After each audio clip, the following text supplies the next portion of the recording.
بسم اللہ الرحمن الرحیم۔ حضرت ابو ہریرہ رضی اللہ تعالیٰ عنہ کا بیان ہے کہ حضور انور صلی اللہ علیہ وسلم کے جسم اقدس کا رنگ گورا سفید تھا۔ ایسا معلوم ہوتا تھا کہ گویا آپ کا مقدس بدن چاندی سے ڈھال کر بنایا گیا ہے۔ حضرت انس رضی اللہ تعالیٰ عنہ کہتے ہیں کہ آپ صلی اللہ علیہ وسلم کا جسم مبارک نہایت نرم و نازک تھا۔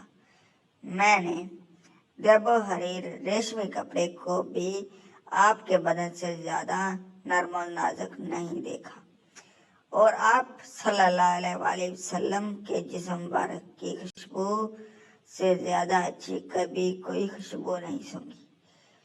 حضرت کعب بن مالک رضی اللہ تعالیٰ عنہ نے فرمایا کہ جب حضور صلی اللہ علیہ وسلم خوش ہوتے تھے تو آپ کا چہرہ انور اس طرح چمک اٹھتا تھا کہ گویا چاند کا ایک ٹکڑا ہے، اور ہم لوگ اس کیفیت سے حضور صلی اللہ علیہ وسلم کی شادمانی مسرت کو پہچان لیتے تھے۔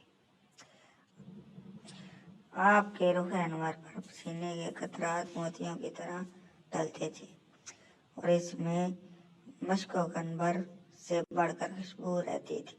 چنانچہ حضرت انس رضی اللہ تعالیٰ عنہ کی والدہ حضرت بی بی ام سلیم رضی اللہ تعالیٰ عنہ ایک چمڑے کا بستر حضور صلی اللہ علیہ وسلم کے لیے بچھا دیتی تھی، اور آپ صلی اللہ علیہ وسلم اس پر دوپہر کو کلولہ فرمایا کرتے تھے۔ تو آپ کے جسم اطہر کے پسینے کو وہ ایک شیشی میں جمع فرماتی تھی اور پھر اس کو اپنی خوشبو میں ملا لیا کرتی تھی۔ چنانچہ حضرت انس رضی اللہ تعالیٰ عنہ نے وصیت کی کہ میری وفات کے بعد میرے بدن اور کفن میں وہی خوشبو لگائی جائے جس میں حضور انور صلی اللہ علیہ وسلم کے جسم اطہر کا پسینہ ملا ہوا